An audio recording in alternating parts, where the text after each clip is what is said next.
It's Jamie Boyum at Fox Stevens Field where there's a lot of stuff going on right now. As you can see, looks like they are about to start the air show. And I'm here with Steve Dean, who kind of runs this whole thing. He's busy talking with you know, people that I shouldn't interrupt. So what's going on right now?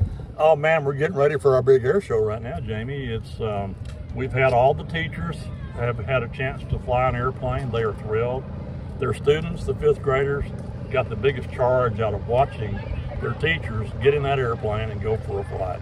And then they got to watch the plane come back down, and they gave their teachers a big hip hip hooray, a cheer, and really got excited about that. So now that the teachers have all had a chance to fly, we're going to let the show pilots go up and put on a show for us. Well, that's really cool. And actually, I talked with a guy who's went up in a helicopter for the first time. Actually, both of them. Yeah. He loved it, didn't he? So, it was an awesome thing for him. So so the plane right here now, it's a replica of an Air Force Thunderbird plane, performance plane, and this belongs to John Brazil here in Gilmer. John just retired yesterday, Major General in the United States Air Force from Gilmer, Texas. And this is John right over here in the red t-shirt, getting ready to go fly and put on a show for us. Okay, so retired, but still flying. Yeah, he retired from, he flies for American Airlines too. Okay. So right. Let him do. They retire at young ages now. I mean, retired is not really retired.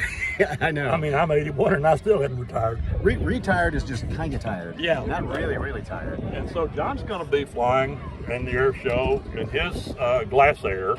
And his wingman will be Carl Best over here flying in the World War II vintage T6 Texan. And Carl he's a civilian pilot, but he started flying on his mother's lap, literally. Oh, wow. Literally. And he still has the airplane that his mother taught him how to fly in. Oh, my gosh. Yeah, and he still flies it. And but that's not this one. Is that T6? Not this one, but Mom was not teaching he's got the one. Yeah, he didn't fly it down here today. But the one that his mom flew in, well, that may be it. I don't know. Carl, is this your mom's airplane? Yeah, this is it. Okay, so this is the one that he flew with his mom. Oh my gosh! When he was a child. What a cool mom! Yeah. I don't know many moms that have a T6. No. I'm just saying. That's awesome. So he only has 4 now. He collects them. Oh well, that's what happens when you get one T6. Yeah. The crazy cat lady of T6s. You just don't have to let them out. Right. No cleaning the box. What is the history of the candy bomber? Oh, well, okay. The history of the candy bomber. World War II was over. Cold War was starting. It was time for the Russians to literally become the enemy of the Allies. So when that happened, they put a blockade on the city of Berlin. And we're going to starve out the people of Berlin to make them capitulate, to be friendly. We're standing at the fence at the runway, and he saw these children, and they were literally starving. And he perchance had a package of chewing gum in his shirt pocket, so he gave some of that gum to those children. And he was so impressed because there were only 2 sticks of gum, but they divided it up among 25 kids, little bits and pieces of gum. And so when he got home that night, he told the kids, he said, I'm coming back tomorrow and I'll drop candy. I'll have a little parachute. And I'll drop candy for you guys. And they said, well, how will we know that it's your airplane? He said, I'll be wiggling my wings and I'll be flashing my landing lights. And so that night, he told his bunkmate, he said, I want your candy ration. I'm going to take all of mine. We're going to make little parachutes.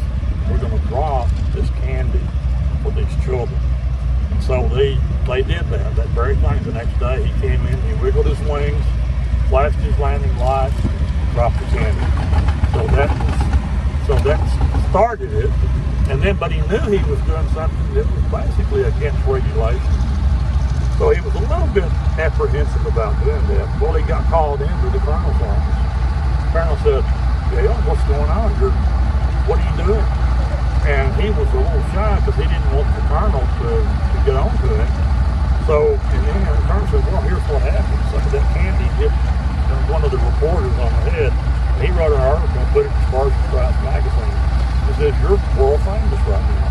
He said, "I wish you'd told me that ahead of time." So anyway, so that started it, and then every day they would do the candy drop, and as it grew, as it became more popular with the children, people in the U.S.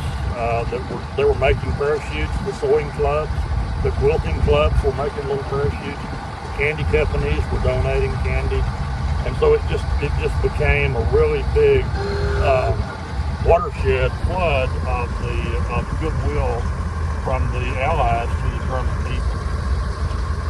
That's really cool. It got so, they loved it so much that the Russians got ticked off about it because they said we were not fighting fair, because we were reaching out to the hearts and minds of the children, and so things were not going that well. So anyway,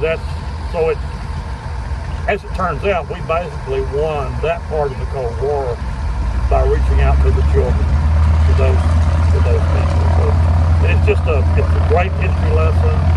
It's a small part of the Cold War that lasted 50 years, but it's a very small part of it, but it meant something, and it showed the humanitarian side of America. And the military still does that. I mean, when we go into combat zones, even today, we're striking targets, but at the same time, we've got 5 times that many airplanes that are dropping humanitarian rations, supplies to the people that are being displaced by the combat situation. Well, it's really great. Yeah, that's an amazing thing. And so, of course, this is a great way to illustrate all that and teach these kids in a way that they're going to remember forever. Right. Well, you got things to do right now. I'm going to turn the candy bomber loose. So, yeah, you might as well. All right. Thanks again, Steve. Hey, Win. We'll have more later on Celtic 7 News and KATV. I'm going to let you go ahead.